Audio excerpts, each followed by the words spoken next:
Waalaikumsalam. Nota ni nampak ke ni? Nampak Maulana? Nampak, okey. Dah dapat ke nota ni? Dapat dah. Ada. Bismillahirrahmanirrahim. Assalatu wassalamu ala rasulillah. Allahumma amin.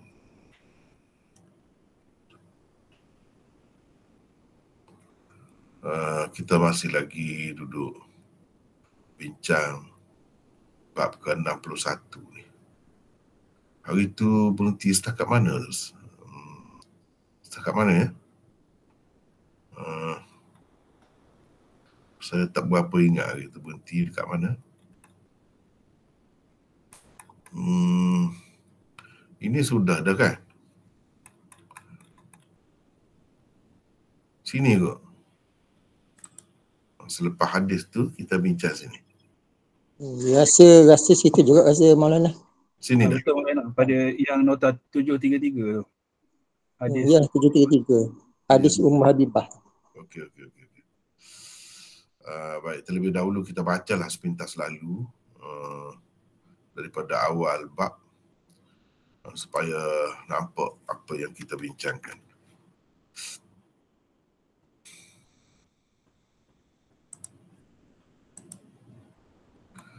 Babul wudu min masjid dzakar. Bab berwudu kerana menyentuh kemaluan atau menyentuh zakar. وبه قال حدثنا إسحاق بن منصور قال حدثنا يحيى بن سعيد القطان عن هشام بن عروة قال أخبرني أبي عن بسرة بنت صفوان أن النبي صلى الله عليه وسلم قال من مس ذكره فلا يصلي حتى يتوضأ. قال وفي الباب عن أم حبيبة وأبي أيوب وأبي هريرة وأروى ابنة أنيس وعائشة وجابر وزيد بن خالد وعبد الله بن عمرو. قال أبو عيسى هذا حديث حسن صحيح. قال هكذا رواه غير واحد مثل هذا عن هشام بن عروة عن أبيه عن بسرة.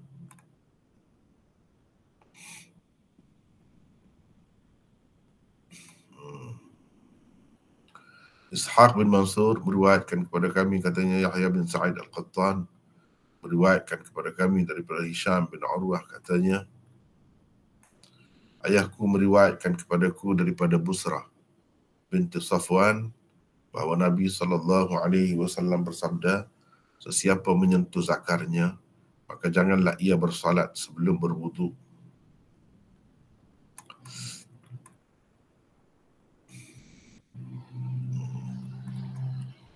Kata beliau, yakni Imam Tirmizi,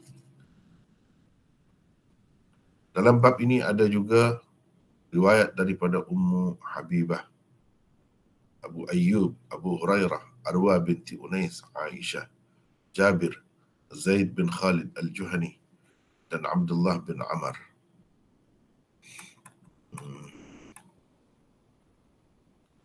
Ini semua hadis-hadis dah baca di sini. Kau belum lagi. Yang tadi. Atau Abu Isa berkata, ini adalah hadis hasan sahih.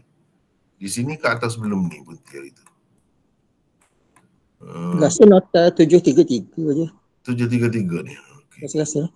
733 ni belum baca lagi lah. Betul. Ya. Jadi di sinilah kata beliau dalam bab ini dan seterusnya. Okey. Daripada kata apa ni? Qala di sini. Kalau kita tengok dalam teks asal ni. Kita tengok teks asal ni. Qala wa fil bab an Ummi Habibah. Dia berkata, seperti saya telah sebut dah sebelum ni, qala, dhamir dia tu kembali kepada Imam Tirmizi. Bermakna orang yang berkata tu bukan Imam Tirmizi, murid dia. Murid dia yang menyusun kitab ni. Tolong susun lah, dia susun dah. Tetapi tempat-tempat begini dia kata qala. Jadi qala itu maksudnya Imam Tirmizi lah. Sebab kalau Imam Tirmizi sendiri kata, sepatutnya dia kata qultu atau aqulu gitu. Ini semua qala. Kemudian qala Abu Isa. Walaupun ada juga satu pendapat yang mengatakan ini qala ni dia sendiri juga. Katanya, nya tu dia ada. Dia ada. Qala Abu Isa, ni pun dia juga kata. Qala hakadha. Tetapi yang lebih sesuainya ialah qala ini maqulul qaul bagi muridnya yang meriwayatkan atau menyebarkan kitab ini, menyusun kembali kitab ini. Itu lebih sesuainya kalau kita tengok qala. Baik.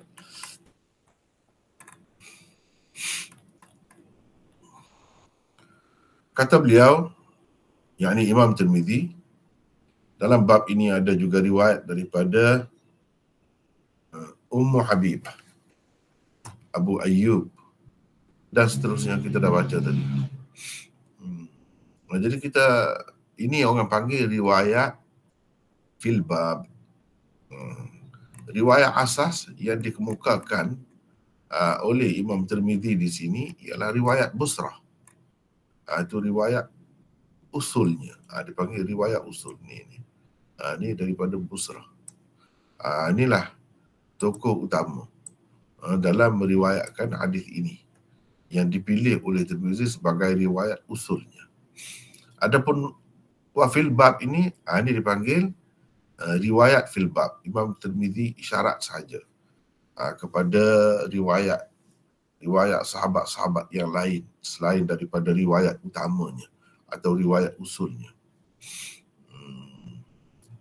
Jadi Imam Tirmizi isyaratkan wa fil bab itu maksudnya dalam bab ini juga berkenaan dengan perkara yang sama juga. Ada juga riwayat daripada Ummu Habibah. Dia sebut nama-nama sahabat yang lain, baik lelaki ataupun perempuan. Disebutlah di situ.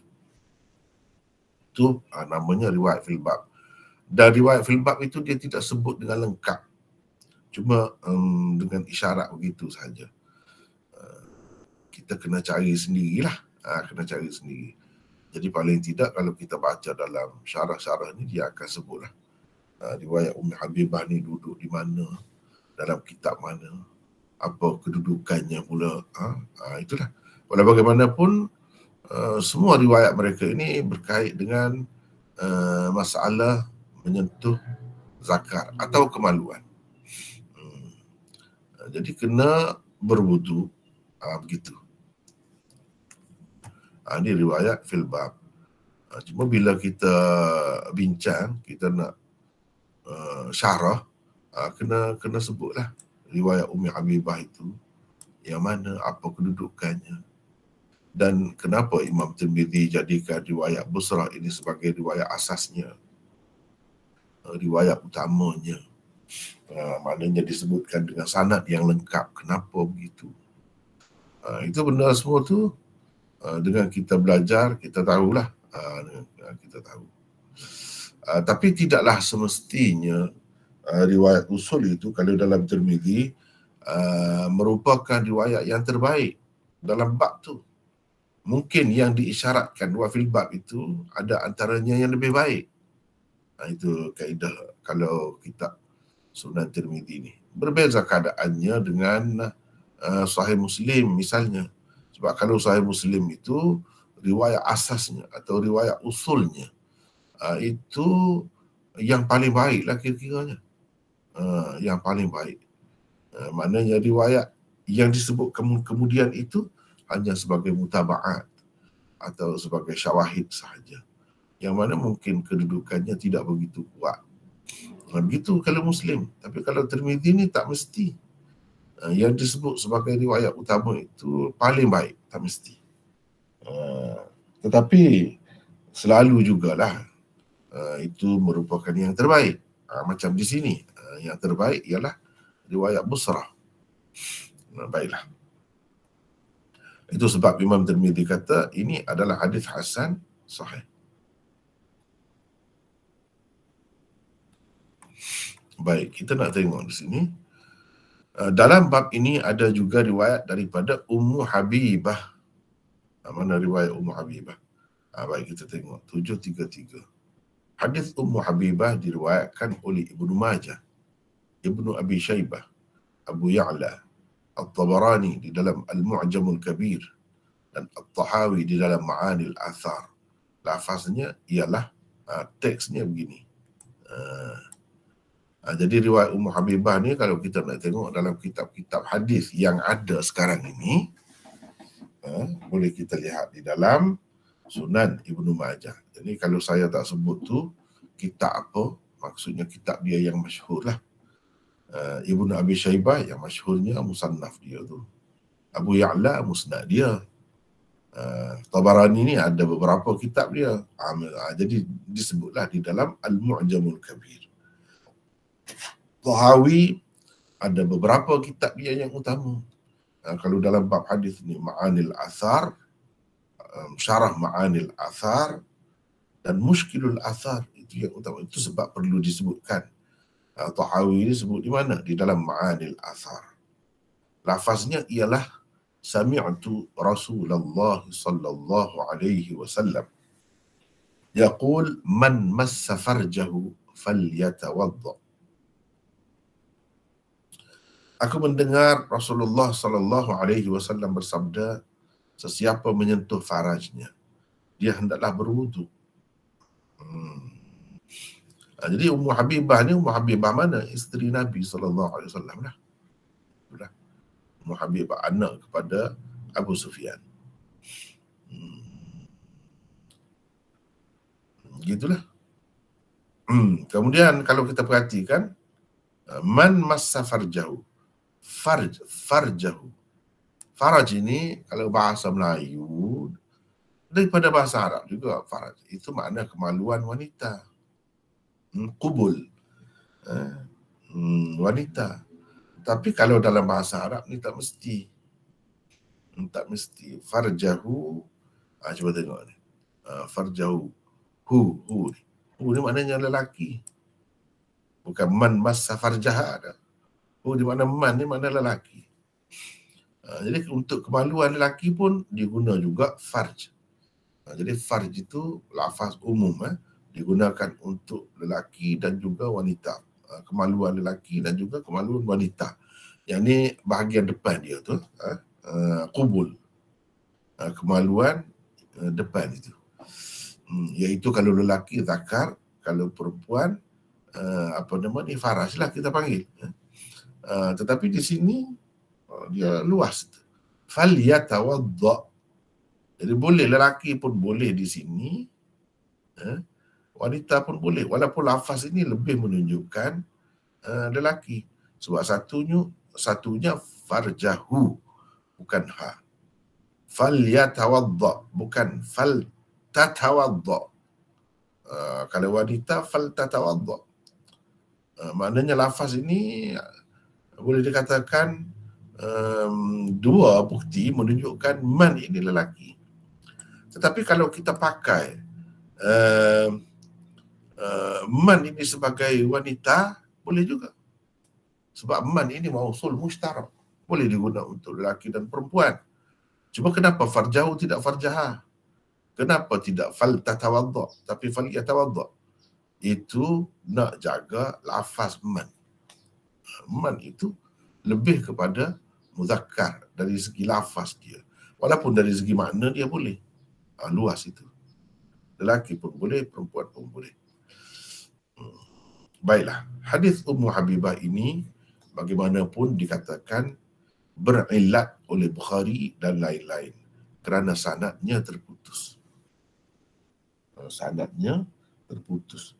Jadi zahirnya nampak macam bersambung saja sanad itu. Tetapi dia ada masalah sebenarnya. Sanadnya sebenarnya terputus. Itu diisyaratkan oleh Imam, disebut juga oleh Imam Tirmidzi, nanti akan datang kita akan bertemu yang ini. Makhul tidak mendengar daripada Ambasah. Setengah ulama mengatakan ia sahih berdasarkan syawahidnya. Berdasarkan syawahidnya, jadi dikira sahih. Ini sahih li ghairih. Abu Zur'ah, sebagaimana dinukilkan oleh Tirmidzi sendiri, nanti adalah salah seorang tokoh yang menghukum sahih hadis Ummu Habibah ini. Jadi sahih itu sahih macam mana? Sahih sungguh lah. Sahih li dhati, bukan sahih li ghairi. Ada juga yang kata ini bukan sahih li ghairi, bukan sahih li dhati, tapi sahih li ghairi. Sebab apa? Sebab makhul tidak mendengar daripada Ambasah. Bermakna di sini putus. Putus. Bila putus, tak cukuplah syarat. Ada sahih li dhati, tak cukup. Sebab apa? Dia mesti muttasil, bersambung sanadnya. Sedangkan di sini terputus. Kalau kita nak kata sahih juga, maka sahih li ghairi, kerana adanya syawahid. Syawahid itu maksudnya sahabat daripada sahabat yang lain. Hadis yang ceritanya lebih kurang sama macam riwayat Busrah itu syawahid lah tu. Syawahid bagi hadis Ummu Habibah ini. Itu dipanggil syawahid. Sebab sahabat lain, bukan sahabat yang sama. Jadi boleh juga kita kata sahih li ghairi. Baik, kalau kita tengok di sini, contohnya, baik saya tunjuk dululah, sebab Imam Tirmidzi ada sebut.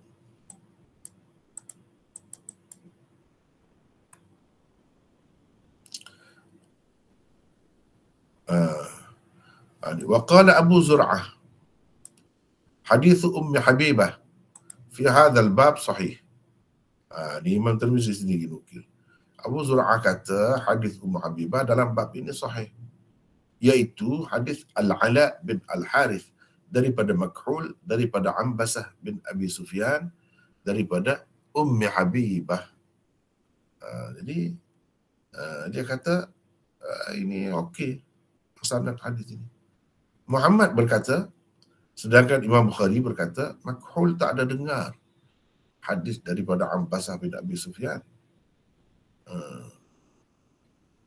Cuma hadis ni tidak jelas. Imam Bukhari kata Makhul ni ada hadis lain lah. Dia tidak secara langsung meriwayatkan daripada Ambasah, melainkan dengan perantaraan seseorang. Rawa Makhul an rajul an Ambasah ghaira hadzal hadis. Bukan hadis ni, hadis lain. Macam Imam Tirmidzi, Imam Bukhari berpendapat ia tidak sahih lah. Itu boleh tengok dalam terjemahan ini. Boleh tengok. Itu ceritanya. Tapi kalau menurut Abu Zur'ah, ia sahih. Mana ada khilaf pula di situ. Kenapa yang jadi berbeza di situ? Sebabnya Imam Bukhari menganggap terputus di situ. Antara Makhul dengan Ambasah itu terputus. Abu Zur'ah pula menganggap tidak putus. Sebab ada bukti di sisinya, Makhul ini memang ada mendengar hadis daripada Ambasah itu secara langsung. Walau bagaimanapun ada yang mempertikaikannya lah. Ada yang mempertikaikannya. Kalau kita nak tengok dengan lebih jelas lagi, boleh kita ambil saja hadis ni, kita pergi kepada Maktabah Syamilah. Senang.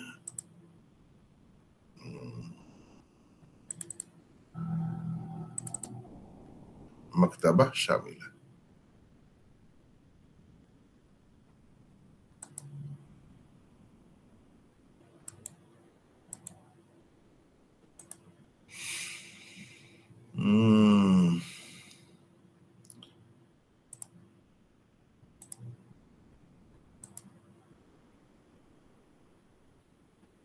Cuba kita tengok ni. Ini kalau kita ambil bukan apa nama ni, seorang pengarang kitab hadis sahaja yang meriwayatkannya. Banyak. Baik, kita ambil riwayat Ibnu Majah. Ini riwayat Ummi Habibah. Kalau riwayat Ibnu Majah, haddatsana Abu Bakr bin Abi Syaibah qala haddatsana Al-Mu'alla bin Mansur qala wa haddatsana Abdullah bin Ahmad bin Bashir ibn Zakwan Ad-Dimashqi qala haddatsana Marwan bin Muhammad qala haddatsana Al-Haytham bin Humaid qala haddatsana Al-Ala bin Al-Harith. Ini dia kata hadis Ala ni, hadis Ala bin Al-Harith melalui saluran dia an Makhul an Ambasah bin Abi Sufyan, daripada Makhul, daripada Ambasah bin Abi Sufyan, daripada Ummi Habibah. Jadi di sinilah masalah ni, Makhul daripada Ambasah ni secara langsung ke tidak? Setengah ulama seperti Imam Bukhari kata tidak secara langsung, ada seseorang di situ. Kita tahu bagaimana ada seseorang itu an, sebab riwayat itu secara an-anah. Bila riwayat secara an-anah, ada kemungkinan seseorang yang digugurkan di situ. Man massa farjahu falyatawadda. Cuba kita tengok di sini. Ini dengan apa nama ni? Takhrij Syekh Al-Arnaud. Nombor 2, sahih li ghairi. Itulah macam saya sebut tadi. Dia hukum sahih li ghairi. Wa hadha isnadun munqati'. Sebab isnad hadis ini munqati', putus. Fa inna Makhulan Asy-Syami riwayatuhu an Ambasah bin Abi Sufyan mursalah fima qalahu Al-Bukhari wa Abu Mushir wa ghairuhuma. Sebab Makhul Asy-Syami ni riwayatnya daripada Ambasah adalah mursal, tidak secara langsung. Ada dibuang seseorang di antaranya dengan Ambasah itu. Ini berdasarkan apa yang dikatakan oleh Bukhari, bukan Bukhari saja, Abu Mushir dan lain-lain. Dan hadis ini ada dalam Ibnu Abi Syaibah, Tirmizi dalam Ilal Kabir, Abu Ya'la, Tahawi dalam Syarah Ma'anil Athar dan lain-lain. Ini hadis dia. Kita kena tengok kepada contohnya macam di sini dah sebut ni. Diriwayatkan oleh Ibnu Majah. Kalau nak ambil Ibnu Majah, tengok Ibnu Majah pun boleh. Ibnu Abi Syaibah pun boleh, banyak lagi. Tidak semestinya saya sebut ni semua sekali, tidak. Ini sebahagian sahaja. Sebahagian sahaja. Jadi berhubung dengan hadis Ummu Habibah ini, ada pertikaian ulama. Ada yang mengatakan ia sahih li dzati, ada yang mengatakan ia sahih li ghairi. Imam Bukhari menganggap ia sahih li ghairi, tapi Abu Zur'ah kata tidak, ia sahih li dzati. Itu masing-masing. Jadi hukum tu berdasarkan maklumat yang ada pada masing-masing tentang perawi itu. Adakah dia mendengar secara langsung atau tidak?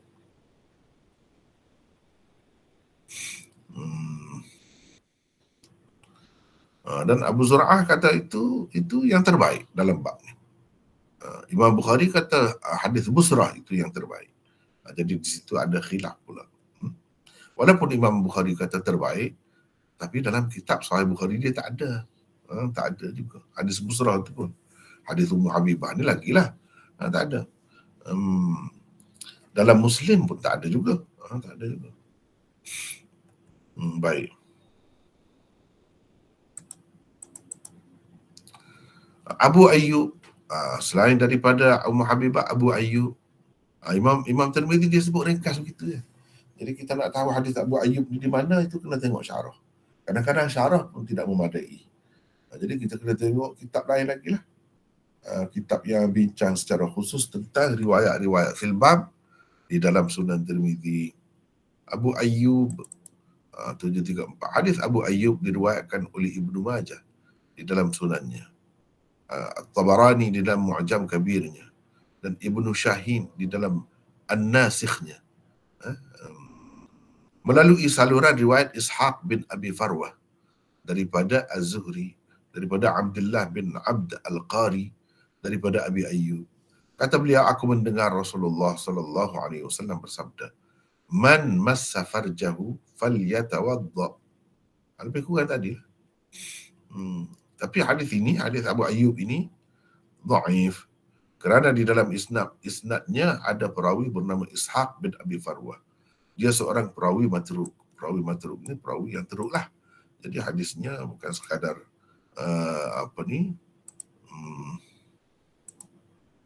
Bukan sekadar dhaif biasa, tapi dhaif sangat lah. Pasal apa dia kedhaifannya itu kuat. Begitu ya.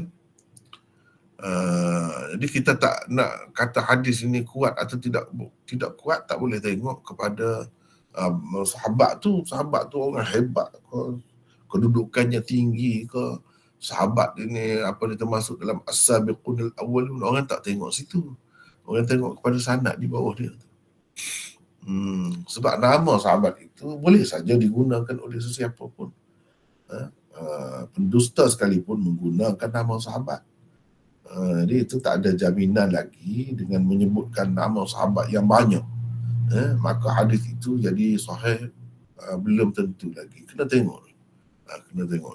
Jadi kalau hadis Abu Ayyub ini jelas dhaifnya. Kemudian hadis Abu Hurairah pun ada meriwayatkannya juga. Boleh sesiapa baca, kalau boleh peserta kita baca, saya nak dengar saja. Boleh? Siapa nak baca di sini? Silakan. 735 ni. Silakan, ada sesiapa?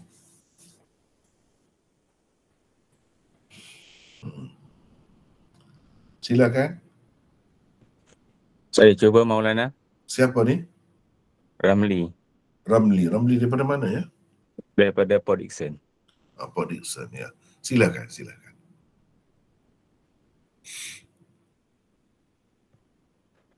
735 hadis Abu Hurairah diriwayatkan oleh Asy-Syafi'i di dalam Al-Um, Ahmad di dalam Musnad Ibnu Al-Munzir di dalam Al-Awsat, Al-Thahawi di dalam Ma'ani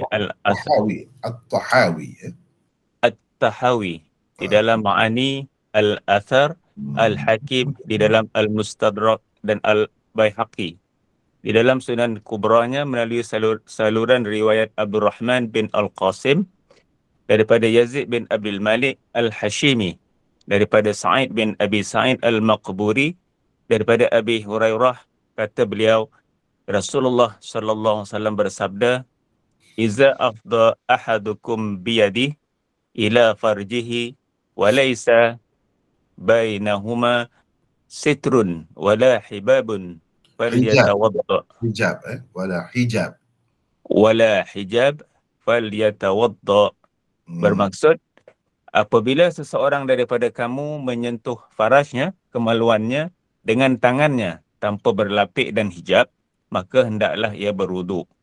Walaupun di dalam sanad hadis ini terdapat Yazid bin Abdul Malik, seorang perawi dhaif, namun Nafi' bin Abi Nu'aim Al-Qari merupakan mutabi'nya. Dan Nafi adalah seorang perawi siqah dan masyhur. Beliau merupakan salah seorang imam qiraat 7 yang masyhur itu. Ibnu Hibban di dalam sahihnya, Al-Hakim di dalam Al-Mustadraknya dan Al-Tabarani di dalam Mu'jam Syaghirnya juga meriwayatkannya daripada Nafi' bin Abi Nu'aim Al-Qari di samping Yazid bin Abdul Malik. Jadi hadis ini kalau nak kira yang asasnya riwayat daripada Yazid bin Abdul Malik itu kiranya dhaif. Tetapi ada mutabi' dia. Maknanya sanad lain yang sama-sama meriwayatkan daripada Sa'id bin Abi Sa'id Al-Maqburi ini selain Yazid, iaitu Nafi', iaitu imam qiraat yang terkenal tu, Nafi' bin Abi Nu'aim Al-Qari, Qari itu. Dan dia tu perawi yang bagus, boleh diterima, bukan dhaif. Maka hadis ini, dhaif ni, dia jadi naiklah darjatnya. Dia naik jadi hasan. Hadis ini hasan, dah boleh dijadikan hujah. Sebab adanya mutabi' dia tu. Jadi yang dikira sebenarnya ialah riwayat mutaba'ah itu, ia lebih kuat. Itu yang dikira sebenarnya. Adapun yang ni sebagai sokongan sahaja. Sebagai sokongan sahaja. Kalau ia sahaja tak ada mutaba'ah, tak ada mutabik perawi lain yang kuat, maka jadi dhaif hadis ini. Nampak ke tidak tu? Jadi tidak semestinya kalau ada di dalam kitab Musnad Ahmad, maka terus jadi setiap satu hadisnya itu jadi sahih. Bila ada di dalam kitab Imam Syafi'i, maka setiap satu hadisnya sahih. Belum tentu begitu ya. Ini benda yang kita kena faham. Benda yang kita kena faham. Sebagai contohnya, kalau nak tengok, mudah saja. Kita ambil ni. Idza afdha ahadukum biyadihi. Idza afdha ahadukum biyadihi, dan kita pilih kitab Al-Um sebagai contoh. Bukan dalam kitab saja, banyak lagi dalam kitab-kitab lain pun ada. Sebagai contoh kita ambil kitab ini kita ambil Al-Um saja.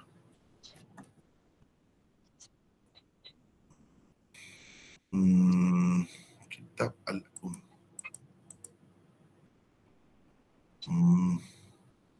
Ini kitab Al-Um Lisyafi'i. Kitab Lisyafi'i. Ada banyak nuskah kah? Atau satu? Kita boleh tengok. Kita ambil satu tu saja. Baik. Ada jumpa. Akhbarana Sulaiman bin Amr wa Muhammad bin Abdullah an Yazid bin Abdul Malik Al-Hashimi. Ini masalahnya, perawi yang bermasalah ni. Duduk di sini. Ini hadis Abu Hurairah dalam kitab Idza afdha ahadukum biyadihi ila dhakarihi laisa bainahu wa bainahu syai'un falyatawadda. Tapi dalam yang kita tengok di sini ila farji, bukan zakari. Itu berbezalah. Berbeza antara satu kitab dengan satu kitab yang lain. Dalam kitab ni ila zakarihi laisa bainahu wa bainahu syai'un. Di sini walaysa bainahuma sitrun wala hijab. Laisa bainahu wa bainahu syai'un. Tidak ada di antaranya dia dan zakarnya itu sesuatu apa. Falyatawadda, maka dia hendaklah berwudu. Ini riwayat Yazid bin Abdul Malik Al-Hashimi. Kalau yang ni semata-mata, maka jadi dhaif. Tapi ada riwayat lain. Ada riwayat lain. Misalnya Imam Syafi'i sendiri sebut selepas itu. Ini riwayat. Akhbarana Abdullah bin Nafi' wa bin Abi Ubaid. Ani bin Abi Dhi'b. Anna Uqbah bin Abdul Rahman. Ini saluran lain pula daripada Thauban. Anna Rasulullah sallallahu alaihi wasallam qala idza afdha ahadukum ila dhakari falyatawadda. فليتوضأ وزاد بن نافع فقال عن محمد بن عبد الرحمن بن الثوبان عن جابر بن عبد الله عن النبي صلى الله عليه وسلم. Jadi ini tapi di sini dia tidak kemukakan mutabi', dia hanya kemukakan syahid dia. Syahid, dipanggil syahid. Jadi boleh juga begitu. Dikemukakan syahid. Ini dalam kitab tu. Okey. Begitulah kalau kita tengok satu hadis disebutkan oleh seorang ulama sedangkan hadis itu dhaif. Sekali pandang kita nampak dia pakai hadis itulah. Tidak. Sebenarnya dia ada hadis lain. Sama ada hadis lain yang merupakan syahid bagi hadis itu atau merupakan mutabi' bagi seseorang perawi dalam sanad hadis itu. Jadi riwayat syahid dan mutabi' itu kuat. Itu sebenarnya yang dipegangnya. Begitu caranya. Jadi riwayat ini kalau dengan sanad Yazid bin Abdul Malik, itu tidak sahih. Tetapi dia ada syawahidnya, ada mutabi'nya. Dengan sebab itu ia jadi kuat. Dia jadi kuat. Kalau mutabi' dia tu katakanlah hadis sahih, maka hadis yang dhaif ni dipanggil sahih li ghairi. Kalau hadis lain yang kuat itu bertaraf hasan, maka hadis dhaif ini dipanggil hasan li ghairi. Begitu caranya.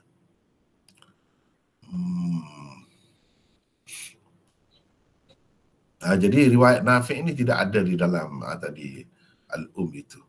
Dia ada dalam kitab lain lah. Dalam mana? Ini riwayat Ibn Hibban, Al-Hakim, Tabarani. Dia ada sebut riwayat Nafi' bin Abi Nu'aim di samping Yazid bin Abdul Malik. Mana sebagai mutabi'. Sebagai mutabi'. Bukan sebagai syahid. Sebab hadis itu hadis Abu Hurairah juga. Hadis Abu Hurairah juga. Sebab itu dipanggil mutabi'. Ini kena fahamlah. Semuanya boleh dijadikan sebagai hadis sokongan kepada hadis busra yang dijadikan oleh Imam Tirmizi sebagai asas dalam bab ini. Bila berbicara tentang menyentuh zakat itu atau kemaluan itu batal atau tidak.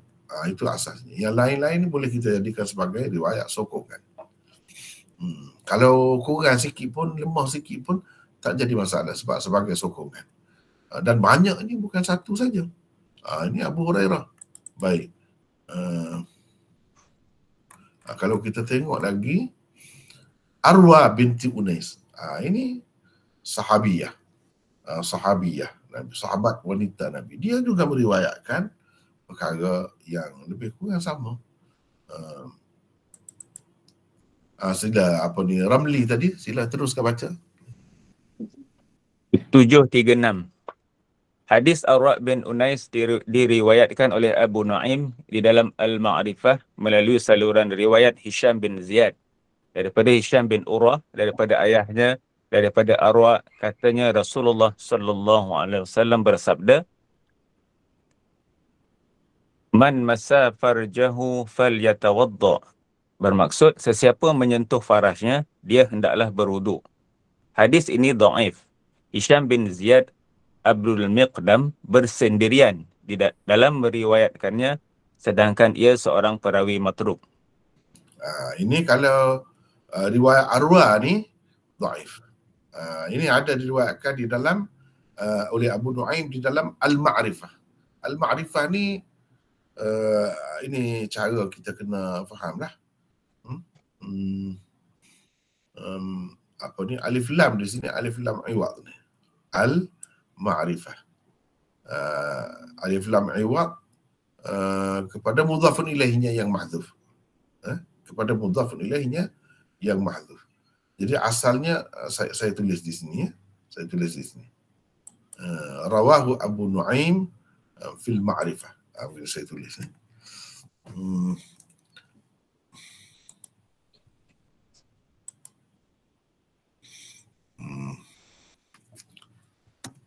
Rawahu Abu Nu'aim fil Ma'rifah. Rawahu Abu Nu'aim fil Ma'rifah. Ini. Jadi bila kata fil Ma'rifah ni alif lam di sini. Alif lam ni dipanggil alif lam iwad. Ganti. Alif lam yang menunjukkan ada sesuatu yang diganti.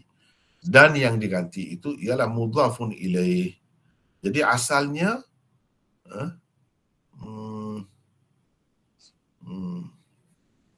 asalnya kalau kita buat fi ma'rifatihi, satu. Fi ma'rifatihi boleh kita kata di dalam ma'rifahnya, mana di dalam kitab ma'rifahnya. Tapi nama lengkap kitab ma'rifah itu belum lagi nyata. Kecuali kalau kita kata begini, fi ma'rifati as-sahabah. Fi ma'rifati as-sahabah. Rawahu Abu Nu'aim fi ma'rifati as-sahabah lahu. Karangannya. Itu sebenarnya. Ini cara nak faham kitab lah. Bila kata Al-Ma'rifah itu, adakah nama dia Al-Ma'rifah? Bukan. Nama dia sebenarnya Ma'rifatus Sahabah. Dan Ma'rifatus Sahabah ni karangan dia lah juga. Jadi alif lam yang ada pada dia tu kena faham. Misalnya qala al-Hafiz fi at-Taqrib. Qala al-Hafiz fi at-Taqrib. Hafiz Ibn Hajar dalam Taqrib. Bukan nama kitab dia tu Taqrib. Nama kitabnya Taqribut Tahdzib. Jadi alif lam di situ, alif lam iwad, ganti kepada At-Tahdzib yang dibuat. Bukan Taqrib, tu nama kitab tu saja, bukan. Sama juga di sini Abu Nuaim di dalam Ma'rifah. Di dalam Ma'rifah atau Ma'rifahnya, mana karangan dia tu. Ini mana Al-Ma'rifah. Jangan main-main, jangan mudah-mudah. Apabila kita menterjemah, dia ada al, kita kena sebut al. Jangan buang al. Jangan pula pandai-pandai kita kata diriwayatkan oleh Abu Nuaim dalam Ma'rifah. Jangan, silap macam tu. Di dalam Al-Ma'rifah kena ada al itu. Sebab al itu ada makna. Ada maknanya. Boleh faham ke tu? Jadi saya sengaja sebut tu sebagai panduan kita. Bila baca kitab, benda-benda tu kena berhati. Jangan mudah-mudah. Sama ada sebut ke ada alif lam, tak sebut alif lam, tak boleh. Kena sebut. Biar nyata alif lam itu. Sebab dia ada maknanya. Kalau tak ada alif lam, jangan ditambah alif lam. Sebab dia ada makna. Macam di sini, Al-Ma'rifah. Saya letakkan AL. Al itu. Sebenarnya nama dia bukan Al-Ma'rifah, namanya Ma'rifatus Sahabah. Kitab yang berbicara tentang sahabat. Memperkenalkan sahabat-sahabat. Dalam tu dia ada sebut ini, hadis ini. Tetapi hadis ini dhaif. Sebab apa? Sebab Hisham bin Ziyad Abul Miqdam bersendirian dalam meriwayatkannya. Dia sendiri saja, seorang diri saja yang meriwayatkannya. Sedangkan dia tu perawi dhaif. Kalau dia sendiri, dia tu kuat, tak apalah. Kalau dia kuat, masalahnya dia tu tidak kuat. Dia tidak kuat. Jadi sedangkan ia seorang perawi matruk. Perawi matruk pula. Seorang diri pula.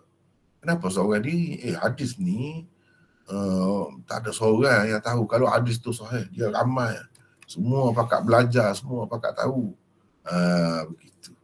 Jadi seorang tu, itu suatu yang meragukan.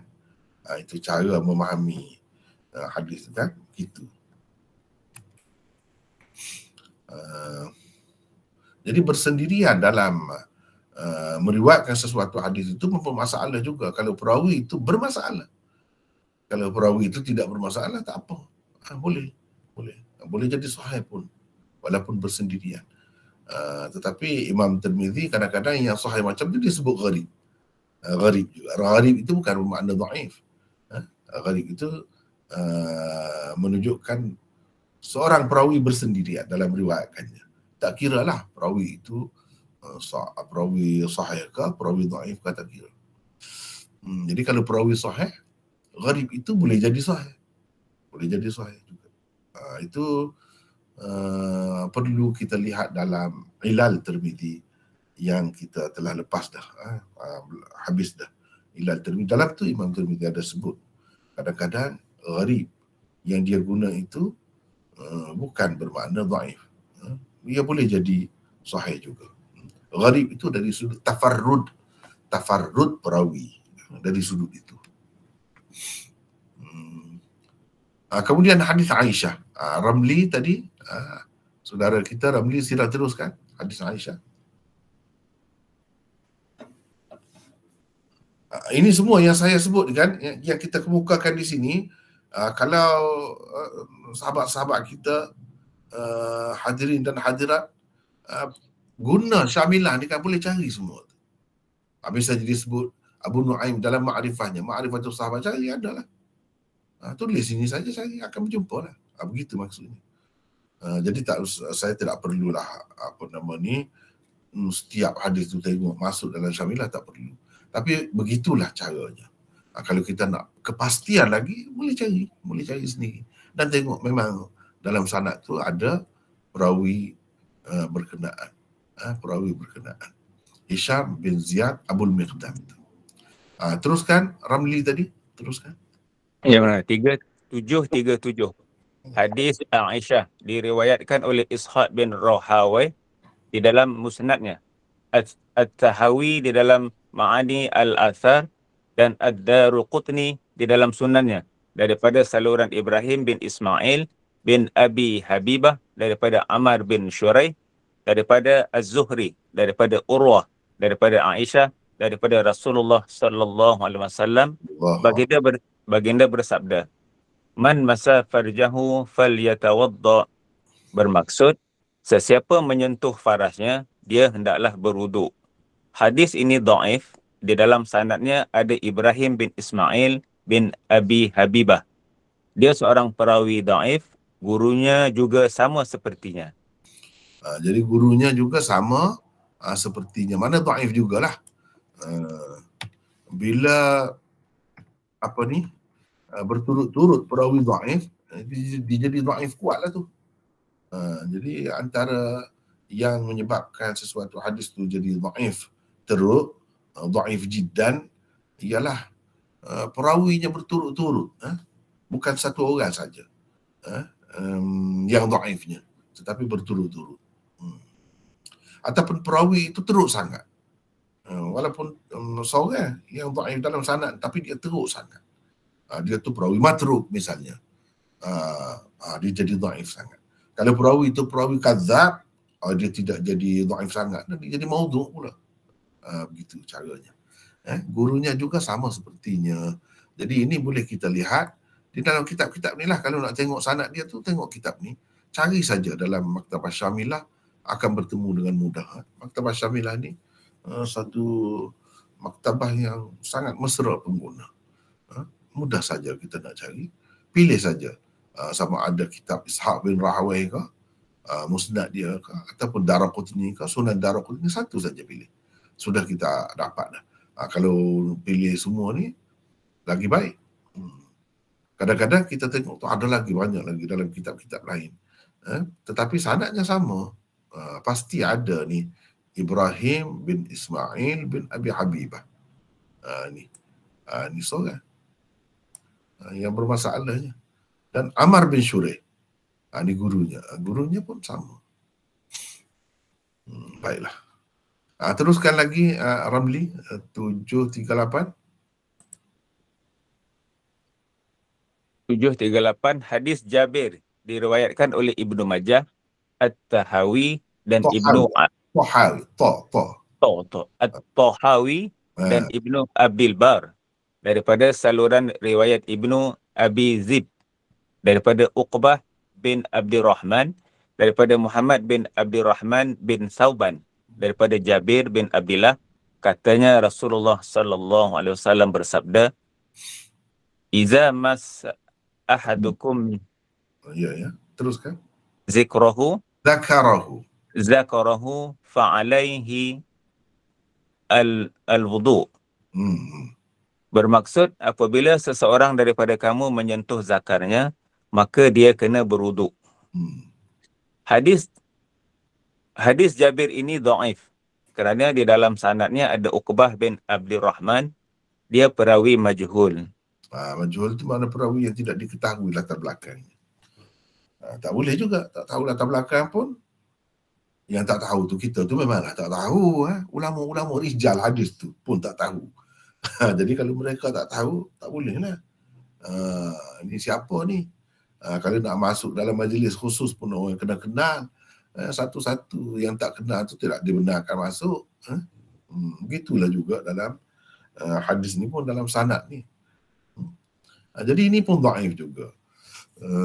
Tapi boleh digunakan sebagai penyokong. Begitulah. Teruskan lagi. Ada Zaid bin Khalid. 739 hadis Zaid bin Khalid Al-Juhani diriwayatkan oleh Ahmad, Ibnu Abi Saibah, At-Tahawi, At-Tabarani di dalam Al-Mu'jam Al-Kabir dan Al-Baihaqi di dalam Ma'rifatu As-Sunan wa Al-Athar daripada saluran riwayat Muhammad bin Ishaq. Katanya, Muhammad bin Muslim Az-Zuhri meriwayatkan kepadaku daripada Urwah bin Az-Zubair daripada Zaid bin Khalid Al-Juhani. Katanya, aku mendengar Rasulullah sallallahu alaihi wasallam bersabda, man masa farjahu massa farjahu falyatawadda, Bermaksud, sesiapa menyentuh farasnya, dia hendaklah berwuduk. Imam Bukhari, Yahya bin Ma'in dan Ali bin Al-Madini mengatakan hadis ini ma'lul, berilat. Imam Tirmizi di dalam ilalnya berkata, aku bertanya beliau, Imam Bukhari, tentang hadis Ibnu Ishaq ini. Jawab beliau, sebenarnya Az-Zuhri meriwayatkannya daripada Abdullah bin Abi Bakr, daripada Urwah, daripada Busrah. Beliau tidak menganggap hadis Zaid bin Khalid ini mahfuz. Mana tidak mahfuz, mana dhaif jugalah. Sebab ini riwayat Busrah sebenarnya. Bukan riwayat Zaid bin Khalid. Tetapi perawi itu jadi melencong lagi ke lain. Kemudian di atas Zuhri itu tidak disebut. Abdullah bin Abi Bakr ini tak ada. Padahal ini ada. Itu sebab Imam Bukhari tidak menganggap hadis ini mahfuz. Mahfuz itu terpelihara lah. Baiklah. Sudah tergugat. Sudah tercemar. Sudah rosak.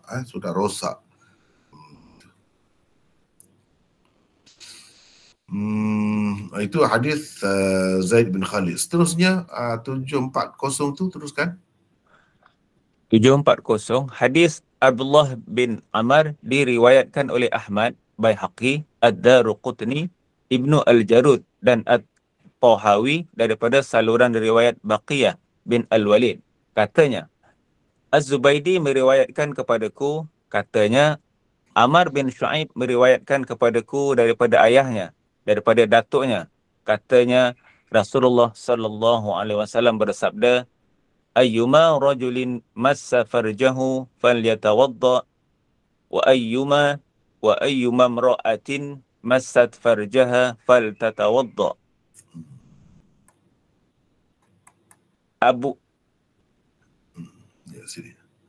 Bermaksud, mana-mana orang lelaki yang menyentuh kemaluannya, dia hendaklah berwuduk. Dan mana-mana orang perempuan yang menyentuh kemaluannya, dia hendaklah berwuduk. Imam Tirmizi berkata di dalam Al-Ilal Al-Kabirnya bahawa Imam Bukhari berkata kepadaku, hadis Abdullah bin Amr tentang menyentuh zakar bagiku sahih. Jadi itulah beberapa riwayat fil bab yang diisyaratkan atau disebutkan oleh Tirmizi secara ringkas dengan menyebutkan nama-nama sahabat yang dikatakan meriwayatkannya atau memang meriwayatkannya. Ini riwayat fil bab ini. Jadi secara keseluruhannya ada beberapa sebenarnya yang sahih, yang hasan pun ada, walaupun banyak daripadanya yang dhaif. Dan yang dhaif itu boleh dijadikan sebagai riwayat sokongan. Riwayat sokongan. Bolehlah begitu. Jadi macam kita orang lah. Kita dalam perjalanan, kita boleh bawa lah beg besar. Si ayah ni, anak ni kecil, anak ada juga, anak tu tak kuat, dhaif lah, dia tak boleh bawa beg besar. Tapi kalau bawa beg kecil boleh kan, boleh bawa apa-apa lagi, barang-barang lagi, yang kecil-kecil, yang ringan-ringan tu boleh bawa. Itu menunjukkan orang dhaif pun berguna juga, ada kalanya berguna juga. Tidak kata untuk semua perkara perlu orang yang kuat. Kalau sebagai sokongan, sebagai tambahan sahaja, itu boleh. Kalau dhaif itu tidak kuat lah. Kalau dhaif itu kuat, susahlah sikit. Susah sikit. Baiklah.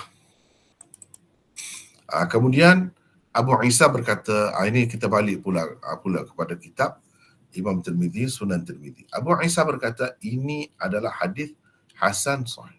Hadza hadithun hasanun sahih.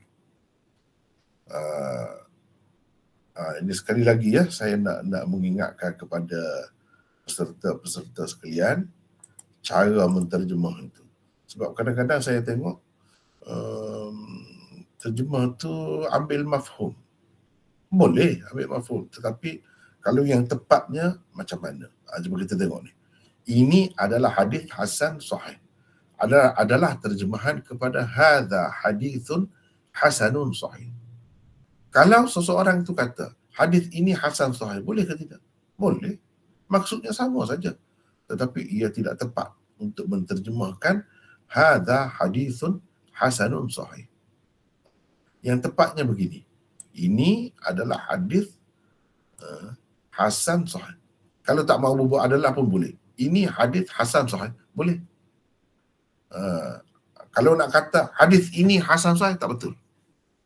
Dari segi yang asal lah. Sebab apa? Cuba kita tengok ni. Hadza hadithun hasanun sahih. Cuba tengok ni. Hadza hadithun hasanun sahih. Ini adalah hadis hasan sahih. Hadza jadi mubtada, hadithun jadi khabar. Begitu. Hasanun jadi khabar kedua. Atau sifat kepada hadis itu. Sahihun sifat kedua bagi hadis itu. Begitu. Kalau orang yang menterjemah hadis ini hasan sahih, ia seseorang yang menterjemah begini, hadzal hadis, dia kena ada alif lam di sini. Hadzal hadis hasanun sahih. Hadzal hadisu hasanun sahih. Hadis ini hasan sahih. Sedangkan Imam Tirmizi tak kata begitu. Dia tak bubuh alif lam tu. Hadza hadithun hasanun sahih. Dia kata begitu. Kalau kita terjemah hadis ini hasan sahih, bermakna seseolahnya Imam Tirmizi berkata al-hadis ada alif lam tu. Padahal Imam Tirmizi tak kata gitu. Walaupun mafhumnya sama, memang tak salah, betul, tapi tidak tepat.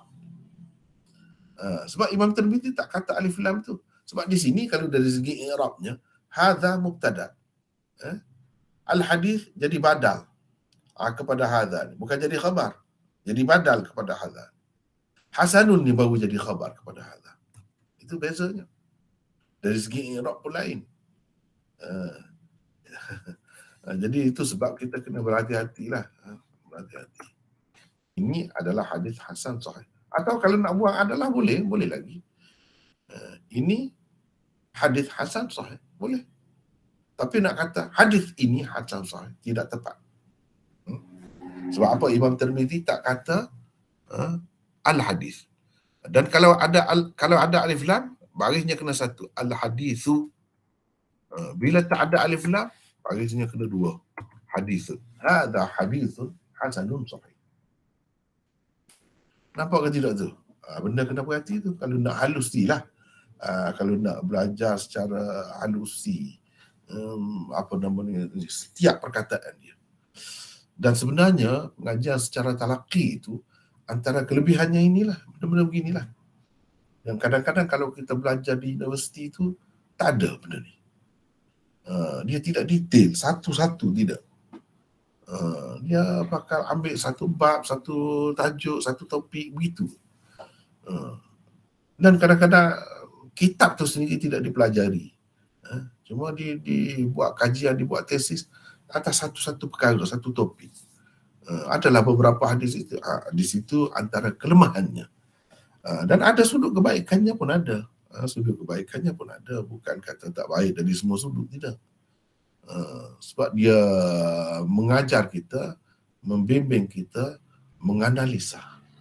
Itu kelebihan cara universiti. Cara menganalisa sesuatu topik. Tetapi mungkin ada kelemahan di situ dari sudut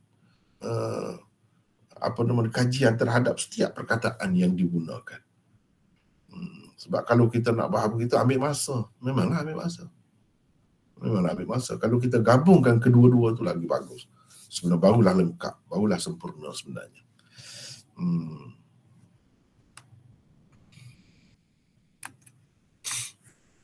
Baiklah. Ini adalah hadis hasan sahih. Sebagaimana kita sudah maklum dalam muqaddimah saya dah bagi dah. Saya harap semua peserta-peserta dah dapat itu muqaddimah Jami' Tirmizi atau Sunan Tirmizi. Bila Imam Tirmizi kata ini adalah hadis hasan sahih, bukan hasan saja, bukan sahih saja, tapi gabungan dua, apa maknanya. Kadang-kadang dia ada satu lagi, gharib. Apa maknanya? Itu perlu lihat. Di situlah saya tidak perlu ulang lagi. Lama-lama sekali kita ulanglah, sebutlah. Tapi saya rasa baru ya saya sebut itu. Dan boleh dilihat di dalam mukaddimah itu. Mukaddimah itu penting. Penting.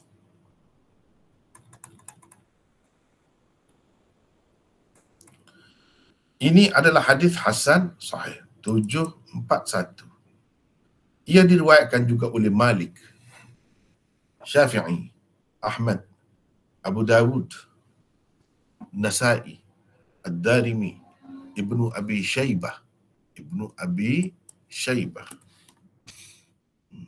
Abu Bakar Ibnu Abi Shaybah itulah, At-Tahawi, Ibnu Khuzaimah.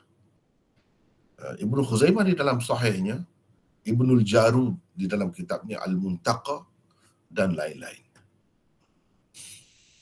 Jadi ramailah yang meriwayatkan hadis Busrah ini. Ramai. Imam Malik di dalam kitab Muwatta'nya, Syafi'i. Tetapi Imam Bukhari, Imam Muslim tak ambil. Sebab apa? Di situlah ulama menilai. Sebab itulah penilaian Bukhari ini dan Muslim dianggap lebih tinggi daripada yang lain-lain. Sedikit saja ada keraguan, ada pertikaian, dia akan tinggal. Padahal setiap seorang perawinya itu adalah perawi Bukhari itu, hadis Busrah. Tetapi Imam Bukhari tak ambil hadis ini. Sebab apa? Sebab ada pertikaian. Di mana pertikaiannya? Itu akan disebutkan kemudian. Akan disebutkan kemudian. Baiklah. Beliau selanjutnya berkata, ini Imam Tirmidzi, demikianlah beberapa orang perawi meriwayatkannya dengan lafaz yang sama daripada Hisham bin Urwah, daripada ayahnya, daripada Busrah. Demikianlah beberapa orang perawi meriwayatkannya dengan lafaz yang sama daripada Hisham bin Urwah, daripada ayahnya, daripada Busrah. Maknanya bukan seorang perawi saja yang meriwayatkan daripada Hisham bin Urwah. Kalau hadis ini riwayat Busrah di atas, kalau kita perhatikan yang meriwayatkannya daripada Hisham ialah Yahya bin Sa'id Al-Qattan. Imam Bukhari nak cerita bukan Yahya bin Sa'id Al-Qattan sahaja yang meriwayatkan hadis ini daripada Hisham bin Urwah. Kemudian Urwah meriwayatkan daripada Busrah binti Safwan. Bukan Yahya bin Sa'id sahaja, tetapi ramai. Itu dia nak sebutnya begitu. Lepas tu dengan lafaz yang mithla hadha, dengan lafaz yang sama. مثل هذا هكذا رواه غير واحد مثل هذا. Bila sebut مثل هذا dengan lafaz yang sama, betul-betul sama, lafaznya sama. Walaupun bukan Yahya bin Sa'id, orang lain pun lafaz macam inilah. Man massa dzakarahu wala yusalli hatta yatawadda. Sama lafaznya. Itu makna mithla. Mithla ni mana sama lafaznya. Andai kata tempat mithla ini dia sebut nahwa hadha, maka itu lafaznya tidak sama. Hanya mafhumnya sahaja sama. Tetapi di sini Imam Tirmidzi guna mithla, bukan nahwa. Inilah benda-benda macam inilah yang kita perlu berguru tu. Kadang-kadang kita tak perasan ni, dia guna mithla di situ. Dia bukan guna nahwa. Sedangkan di tempat yang lain ada guna nahwa. Maksud mithla, nahwa lebih kurang sama. Tapi itu istilah. Bila istilah kita kena faham. Mithla menunjukkan lafaznya sama. Lafaz riwayat itu sama. Teks dia sama. Kalau nahwa tidak mesti sama lafaznya. Tapi maksudnya, mafhumnya sama. Itu caranya. Sebab itu saya terjemah, cuba perhatikan.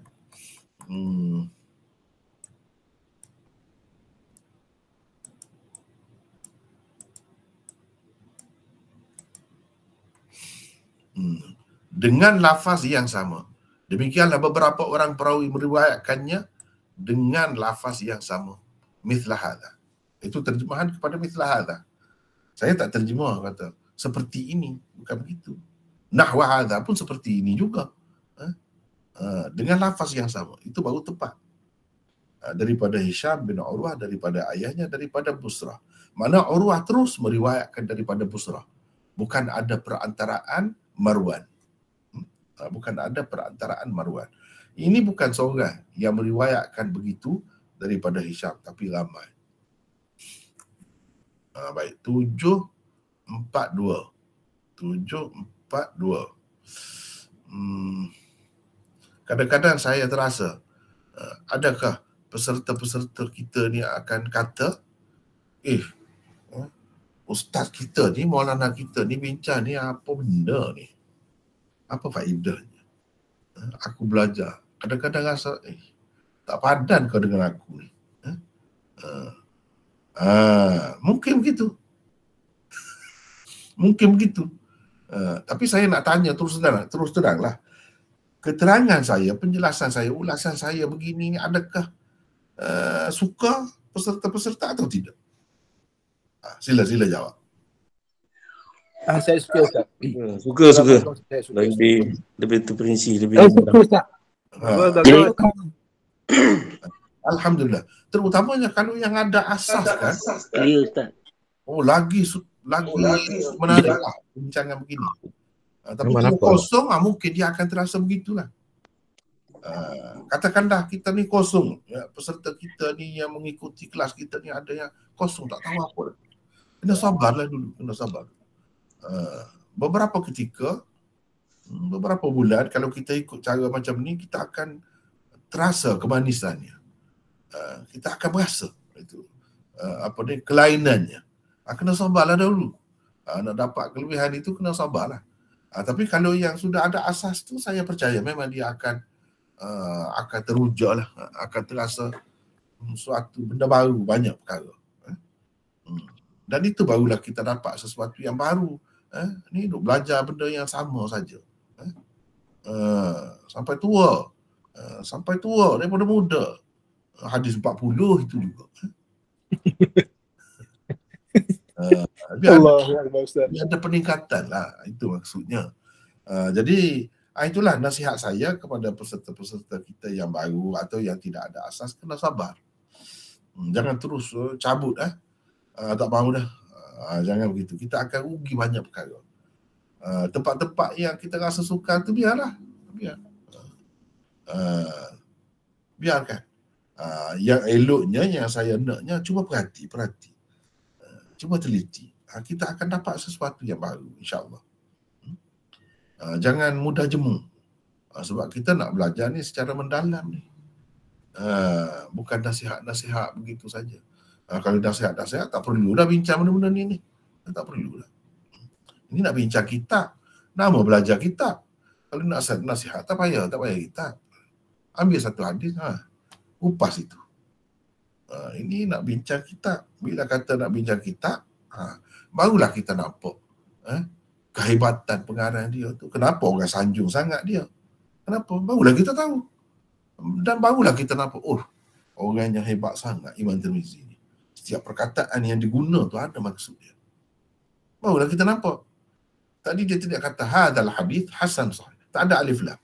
Dia kata hadza hadithun. Kenapa dia kata begitu? Dia ada maksudnya. Mithla hadza, bukan nahwa hadza yang dia guna. Ini maknanya orang yang sangat arif tentang istilah-istilah hadis itu. Sebab itu dia tokoh ni, bukan orang biasa. Penulis ni, yang kita belajar ni, kita cuba nak mendekati tokoh. Tokoh orang yang hebat ni, dia ada, memang ada keistimewaan dia, kelainan dia. Kalau tidak, 1000 tahun lebih takkanlah orang nak sanjung. Sebulan dua habislah kalau orang biasa ni. Habislah puji. Ni tak habis, 1000 tahun lebih pun masih duduk puji lagi. Maknanya memang tokoh sungguh lah. Hebat sungguh. Begitu. Tujuan yang saya ulas dengan detail begini supaya kita dapat banyak perkara. Banyak perkara. Sekurang-kurangnya kita menghargai pengarang dia. Oh, pendak sangat dia nak buat dia pun. Walaupun nampak setengah-setengah tempat tu rengkah-rengkah begitu. Itu cara dia. Cara dia. Baik. Di sini kita ada nota. Saya nak bagi sesiapa lah baca. Siapa nak baca ni? Silakan. 742. Saya cuba kan. Siapa ni? Izzuddin. Izzuddin, silakan. 742. Kesimpulannya ialah bukan seorang murid Hisham meriwayatkan hadis ini daripada Hisham bin Urwah daripada ayahnya daripada Busrah tanpa menyebutkan orang tengah di antara Urwah dan Busrah. Abu Az-Zinad juga meriwayatkannya daripada Urwah daripada Busrah. Hadis Abu Zinad itu nanti Imam Bukhari, Imam Tirmizi sendiri akan kemukakan. Teruskan. Bukan seorang juga daripada murid-murid Hisham meriwayatkannya daripada Hisham bin Urwah daripada ayahnya daripada Marwan daripada Busrah dengan menyebutkan Marwan di antara Urwah dan Busrah. Riwayat orang yang meriwayatkan tanpa menyebutkan riwayat orang yang meriwayatkannya tanpa menyebutkan orang tengah di antara Urwah dan Busrah tidak terputus, yakni munqati'. Kata Hafiz Ibn Hajar, kalau tak ada Marwan di tengah tu pun bukan bermakna riwayat itu terputus, bukan munqati', sehingga ia menjadi dhaif kerananya, bukan. Jangan kita kata itu ada Marwan tu di tengah tu, mana Marwan? Tak ada. Ni terus Urwah terus daripada Busrah. Jadi jawabnya, walaupun tak ada Marwan pun riwayat ini tetap tidak terputus, tetap muttasil. Maknanya cukup syarat untuk menjadi hadis sahih itu. Teruskan. Kata Hafiz Ibn Hajar di dalam At-Talkhis Al-Habir, Ibn Huzaimah dan bukan seorang dua imam hadis yakin Urwah telah mendengarnya daripada Busrah. Di dalam Sahih Ibn Huzaimah dan Sahih Ibn Hibban tersebut, kata Urwah, maka aku pun pergi menemui Busrah dan bertanya beliau tentang hadis yang diriwayatkan oleh Marwan daripadanya itu. Beliau, yakni Busrah, membenarkannya. Jadi ceritanya, kalau dalam Muwatta' Imam Malik, dia ada perantaraan Marwan itu. Jadi setengah-setengah ulama bila tak ada Marwan di situ dia kata terputus.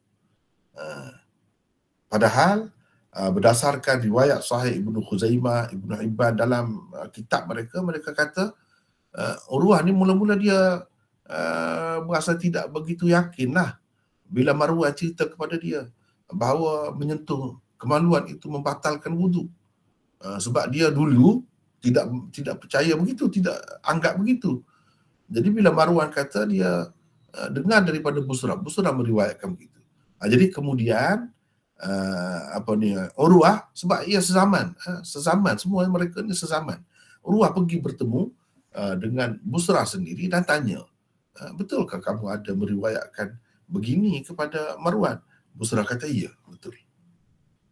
Jadi maknanya Urwah ada yang dia riwayat dengan perantaraan Marwan. Ada juga dia meriwayatkan terus daripada Busrah. Dan itu tidak jadi masalah. Sebab dia selepas itu dia pergi bertemu dengan Busrah. Dan dia terima secara langsung daripada Busrah. Jadi riwayat dengan perantaraan Marwan pun sahih, tanpa perantaraan Marwan juga sahih. Itu nak ceritanya. Itu nak cerita. Dan kedua-duanya ada. Banyak. Kedua-duanya. Ada dengan perantaraan Marwan, ada juga yang tak ada perantaraan Marwan. Kedua-duanya boleh diterima. Kedua-duanya boleh diterima.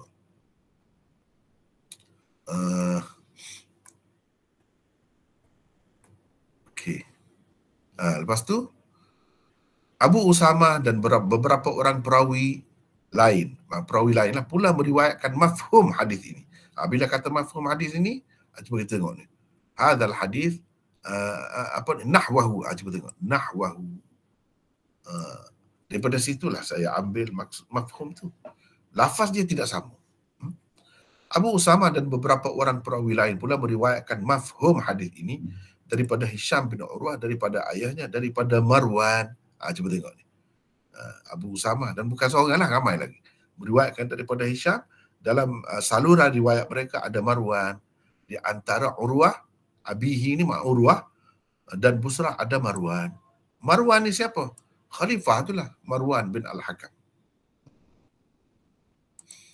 Daripada Busrah, daripada Nabi sallallahu alaihi wasallam. Jadi mula-mula Imam Tirmizi riwayatkan secara ta'liq dahulu. Cuba tengok ni. Warawa Abu Usama. Ini riwayat secara ta'liq. Sebab apa dia tidak sebut sanad yang lengkap di bahagian bawahnya. Tetapi kemudiannya sanad yang lengkap itu bahagian bawahnya disebutkan kemudian. Mana? Ini. Ini. Haddathana bidzalika Ishaq bin Mansur. Qala haddathana Abu Usama bihadza. Jadi Imam Tirmizi tak dengar sendiri Abu Usama meriwayatkan hadis ini. Dia mendengar hadis ini dengan perantaraan Ishaq bin Mansur. Ishaq bin Mansur lah yang cerita kepada Imam Tirmizi hadis ini daripada Abu Usama. Begitu maksudnya. Makna sanadnya disebut kemudian. Ini pun satu cara juga dalam penyampaian hadis. Dikemukakan hadis dengan sanad bahagian atasnya sahaja mula-mula. Lepas tu baru disebutkan sanad bahagian bawahnya. Jadi yang disebut mula-mula tu disebut mula-mula diriwayatkan secara ta'liq. Kemudian dilengkapkan sanadnya dengan menyebutkan sanad bahagian bawahnya. Begitu. Ini maksud warawa Abu Usama. Dan ini dikira sebagai hadis yang ke-83. 83. Abu Usama meriwayatkannya kepada kami. Itu siapa kata? Imam Tirmizi. Ini warawa hadzal hadis Abu Zinad an Urwah an Busrah an Nabi sallallahu alaihi wasallam qala haddathana bidzalika Ali bin Hujr qala haddathana Abdurrahman ibn Abi Zinad an abihi an Urwah an Busrah an Nabi sallallahu alaihi wasallam nahwahu.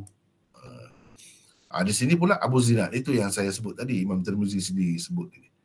Abu Zinad meriwayatkan mafhum hadis ini.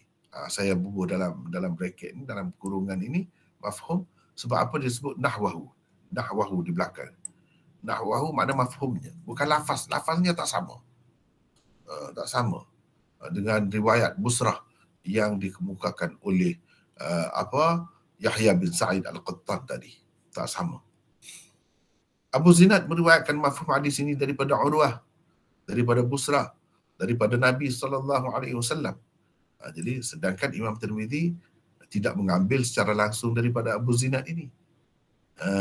Jadi maknanya dia meriwayatkan mula-mula secara ta'liq riwayat ini. Kemudian baru disebutkan sanadnya dengan lengkap. Di sini Ali bin Hujr meriwayatkannya kepada kami. Siapa kata ni? Imam Tirmizi kata.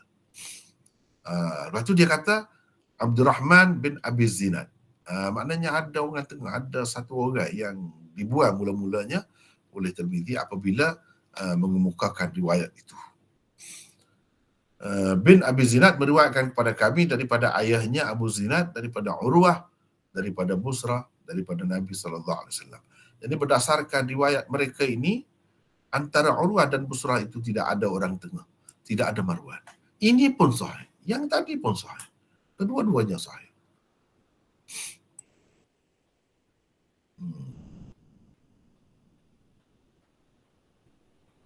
وهو قول غير واحد من أصحاب النبي صلى الله عليه وسلم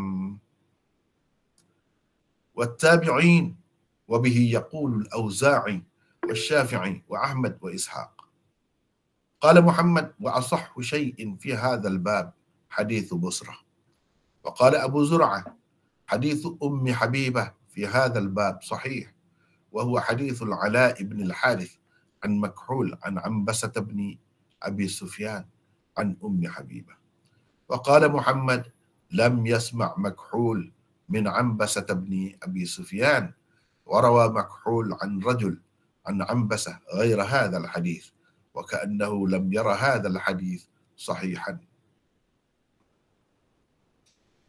Maksudnya ramai sahabat Nabi SAW. Jadi apa ni? Wa huwa qawlu ghairi wahid. Ini pendapat bukan seorang. Apa makna bukan seorang? Ramailah. Ramai sahabat Nabi SAW dan tabi'in berpegang dengan hadis ini. Hadis ini juga menjadi pegangan Al-Auza'i, Syafi'i, Ahmad dan Ishaq. Ini kata Imam Tirmidzi.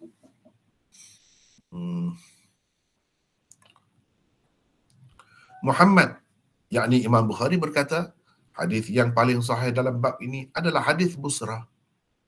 Abu Zur'ah berkata dalam bab ini hadis Ummu Habibah juga sahih, iaitu hadis Al-Ala bin Al-Harith daripada Makhul, daripada Ambasah bin Abi Sufyan, daripada Ummi Habibah. Muhammad, yakni Imam Bukhari berkata, Makhul tidak pernah mendengar daripada Ambasah bin Abi Sufyan. Sebaliknya Makhul ada meriwayatkan daripada seseorang daripada Ambasah selain hadis ini. Bukan hadis ini, hadis lain. Hadis lain, dia tidak secara langsung meriwayatkan daripada Ambasah, tetapi ada orang lain. Menunjukkan dia tidak mendengar daripada Ambasah. Beliau, yakni Imam Bukhari, semacam tidak menganggap hadis ini, yakni hadis Ummu Habibah ini sebagai sahih. Baiklah. Kita balik semula di sini. Ramai sahabat Nabi dan tabi'in berpegang dengan hadis ini. Hadis ini juga menjadi pegangan Al-Auza'i, Syafi'i. Sebab tu orang-orang yang bermazhab Syafi'i yang ramai pengikutnya di tempat kita ni maklum, menyentuh kemaluan memang membatalkan wudu. Dan Imam Tirmidzi pun sebut di sini. Cuma Imam Tirmidzi tak sebut Imam Syafi'i sahaja. Tidak sebut Imam Syafi'i sahaja. Dia sebut Al-Auza'i dahulu. Al-Auza'i Imam Mujtahid juga. Cuma mazhab dia tu tidak popular. Sekarang ni tak ada orang-orang yang mendakwa mengikut dia sepenuhnya lah. Sebagaimana ramai ada orang-orang yang mendakwa mengikut Syafi'i. Ahmad dan Ishaq. Ahmad, Imam Ahmad lah maksudnya. Dan Ishaq. Ishaq tu Ishaq bin Rahway. Ini pun Imam Mujtahid juga. Jadi mazhab dia pun tak ada pengikutnya juga. Tetapi kita nak tahu pendapat dia, salah satu sumbernya, rujukannya ialah kitab Imam Tirmidzi ni. Imam Tirmidzi dalam kitab Ilal dia dah sebut. Kalau dia sebut Ishaq, apa sanad dia? Dia ada sanad dia. Dalam menceritakan pendapat orang ni, dia ada sanad dia. Bukan saja-saja cerita begitu, bukan. Ambil daripada kitab lain, dia ada sanad dia sendiri. Sebab itu, kenyataan Imam Tirmidzi tentang seseorang itu berpendapat begini, imam-imam itu kuat. Boleh dijadikan sebagai asas dan rujukan oleh kita. Dan boleh kita bawa lagi ke depan lagi sebab dia ada sanadnya. Ada sanad. Baiklah. 743. Ni Izzuddin tadi boleh baca lagi? Kan nak bagi kepada orang lain pula. Boleh? Boleh. Boleh, silakan. Ahli ilmu berbeza pendapat tentang terbatal atau tidak wuduk dengan menyentuh zakar kemaluan. Terdapat beberapa pandangan ulama berhubung dengan perkara ini. Pertama, menyentuh zakar, yakni kemaluan, membatalkan wuduk. Antara sahabat yang berpendapat menyentuh zakar membatalkan wuduk ialah Sayyiduna Umar, anaknya Abdullah bin Umar, Sa'ad bin Abi Waqqas, dalam salah satu riwayat daripadanya, Abu Ayyub Al-Ansari, Zaid bin Khalid, Abu Hurairah, Abdullah bin Amr bin Al-Ash, Jabir Al-As, Jabir Ibnu Abbas, dalam salah satu riwayat daripadanya, Aisyah, Ummu Habibah, Busrah binti Safwan dan lain-lain. Di kalangan tabi'in pula, Atha' Az-Zuhri, Sa'id bin Al-Musayyab dalam salah satu riwayat daripadanya, Mujahid, Urwah bin Az-Zubair, Aban bin Usman, Sulaiman bin Yasar, Jabir bin Zaid dan lain-lain. Di kalangan para imam mujtahid pula, Al-Auza'i, Ishaq, Malik. Mujtahidin. Di kalangan para imam mujtahidin pula, Al-Auza'i, Ishaq, Malik menurut pendapat yang masyhur daripadanya, Syafi'i, Daud bin Ali Az-Zahiri, Ahmad dan lain-lain. Ini ramai yang berpendapat begini, baik dari kalangan sahabat, tabi'in, imam-imam mujtahidin, menyentuh zakat atau kemaluan kalau perempuan faradnya, menyentuh faradnya, itu memang membatalkan wudu. Alasan mereka, dalil mereka ialah hadis-hadis dalam bab ini, terutamanya hadis Busra tadi dan hadis-hadis sahabat-sahabat yang diisyaratkan oleh Tirmizi dalam fil bab tadi. Itulah yang menjadi pegangan mereka. Teruskan. Kedua, menyentuh yakni zakat tidak membatalkan wuduk. Antara sahabat yang berpendapat menyentuh zakat tidak membatalkan wuduk ialah Ali ibnu Mas'ud, Ammar, Abu Musa al-Ash'ari, Huzaifah, Anas, Imran bin Husain, Abu Ad-Darda, Sa'id bin Abi Waqqas dalam Sa'ad bin Abi Waqqas dalam salah satu dari riwayat daripadanya dan lain-lain. Di kalangan tabi'in pula, Al-Hasan, Al-Hasanul Basri, Rabi'ah, Sa'id bin Al-Musayyab dalam salah satu riwayat daripadanya, Sa'id bin Jubair, Ibrahim An-Nakhai dan lain-lain. Di kalangan imam-imam mujtahidin pula, Imam Ibnul Mubarak, Al-Thawri, Abu Hanifah dan anak-anak buahnya, Yahya bin Ma'in dan lain-lain. Teruskan. Dalil mereka ialah hadis-hadis di bawah bab akan datang, bab seterusnya. Imam Tirmizi buat bab suku, buat bab berasingan untuknya. Teruskan. Dalil mereka ialah hadis-hadis di bawah bab yang bab akan datang. Ketiga, menyentuh zakar dengan perasaan lazat dan syok membatalkan wuduk. Tidak dengan perasaan itu tidak membatalkan. Yang keempat, menyentuh zakar dengan sengaja membatalkan wuduk. Tanpa sengaja pula tidak membatalkan. Nombor 3 dan nombor 4 itu adalah pendapat yang diriwayatkan daripada anak-anak murid Malik.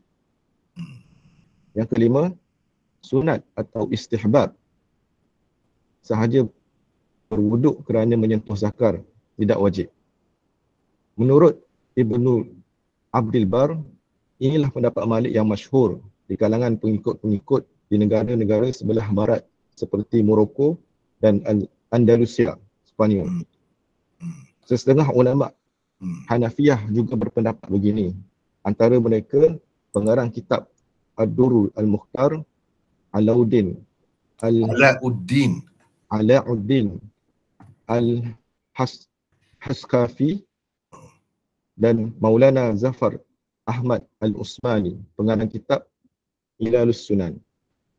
I'lalus Sunan.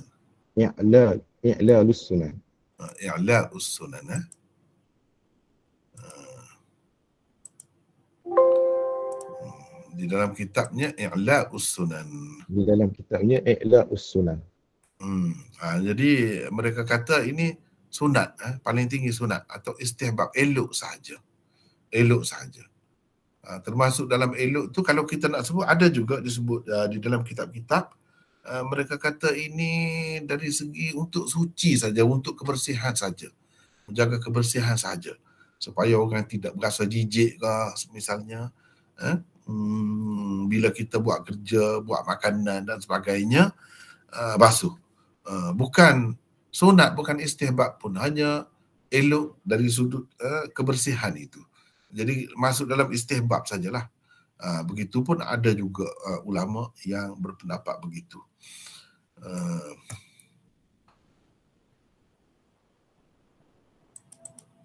Baik, apa ni?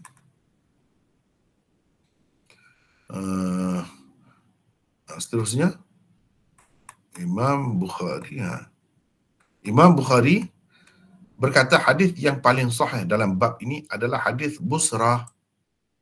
Tetapi Imam Bukhari tak ambil, tak ada dalam Sahih Bukhari hadis ni, tak ada. Cuma tidak semestinya yang tidak ada dalam Sahih Bukhari itu tidak sahih. Sahih juga tapi tidak menepati syaratnya.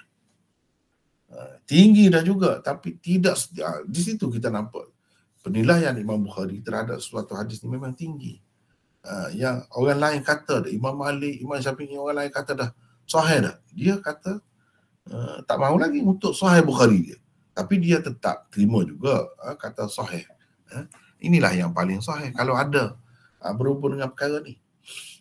Tapi beliau tetap tidak mengambilnya. Sebab apa? Sebab ada khilaf tentang Urwah itu adakah secara langsung menerimanya daripada Busrah ataupun dengan perantaraan Marwan. Situ saja. Itu saja sebabnya dia tak mahu tu, sebab ada pertikaian di situ. Ada pertikaian di situ. Abu Zur'ah berkata dalam bab ini hadis Ummu Habibah juga sahih. Itulah yang kita baca tadi dalam riwayat fil bab tadi, hadis Ummu Habibah 744. Perbincangan tentang hadis Ummu Habibah ini telah pun berlalu pada nota 733. Komentar Imam Bukhari terhadapnya dikemukakan oleh Imam Tirmidzi sendiri selepas ini. Iaitu dia menukilkan pendapat Imam Bukhari lah. Macam kita baca tadi, Imam Bukhari nampaknya tidak menganggap hadis itu sahih. Sebab dia kata Makhul tidak meriwayatkan secara langsung daripada Ambasah. Dalam riwayat-riwayat dia terhadap hadis-hadis yang lain, ada orang lain dicelah tu. Jadi di sini sepatutnya ada orang lain juga. Itu kata alasan Imam Bukhari.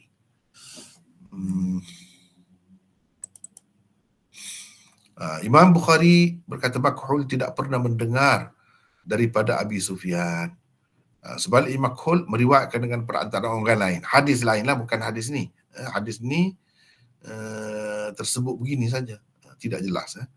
Cuma mereka mengambil kira kalau dalam meriwayatkan hadis lain ada orang tengah, sepatutnya hadis ni pun ada orang tengah jugalah. Jadi bukan Imam Bukhari sahaja yang berpendapat begitu. Kata Makhul itu tidak dengar daripada Ambasah tu. Yahya bin Ma'in, Abu Hatim dan An-Nasa'i juga berpendapat begitu. Cuma Imam Tirmidzi sebut satu saja. Tetapi Duhaim menyalahi mereka. Ini juga seorang tokoh hadis. Duhaim menyalahi mereka. Sedangkan beliau adalah orang yang paling arif tentang hadis perawi-perawi Syam. Jadi ini Makhul ini perawi Syam. Kira-kiranya Duhaim dianggap seorang ulama hadis yang paling arif tentang hadis perawi-perawi Syam. Beliau mengatakan Makhul mendengar hadis daripada Ambasah. Begitulah kata Hafiz Ibnu Hajar. Jadi dia dengar. Ini mengikut Duhaim. Makhul dengar hadis daripada Ambasah. Itulah sebabnya Abu Zur'ah kata hadis Ummu Habibah pun sahih juga. Itu sebab dia kata, sebab apa? Sebab Makhul dengar berdasarkan kata-kata Duhaim ini. Dan Duhaim ini dianggap seorang yang paling arif tentang hadis perawi-perawi Syam. Ikut mana-mana pun dipertikaikanlah. Mana ada tidak sepakat. Tidak sepakat. Imam Bukhari tidak yakin. Yahya bin Ma'in, Abu Hatim dan An-Nasa'i tidak yakin. Tetapi Duhaim yakin. Jadi orang yang terima pendapat dia, dia kata tidak putuslah sanad. Bila tidak putus jadi sahih lah, muttasil, sahih lah. Itu saja masalahnya. Dari segi perawi-perawi itu orang bagus-bagus. Cumanya masalahnya bersambung ke tidak. Mengikut Duhaim bersambung sebab dia dengar. Makhul dengar hadis daripada Ambasah. Bila begitu tak timbul dah soal apa nama ni, soal putus itu tak timbul dah. Mungkin orang kata kalau dia betul-betul ambil daripada Ambasah, kenapa dalam riwayat hadis-hadis lain ada perantaraan orang lain? Kenapa begitu? Jadi mungkin dia akan jawab, biasalah jawapan seperti ini, dia akan kata apa ni, Makhul meriwayatkan secara langsung pun ada, secara tidak langsung pun ada. Mungkin secara tidak langsung itu riwayatnya dahulu. Seperti riwayat Busra ini, Urwah mula-mulanya meriwayatkan dengan perantaraan Marwan. Tetapi kemudiannya dia meriwayatkan hadis Busra secara langsung. Sama juga di sini.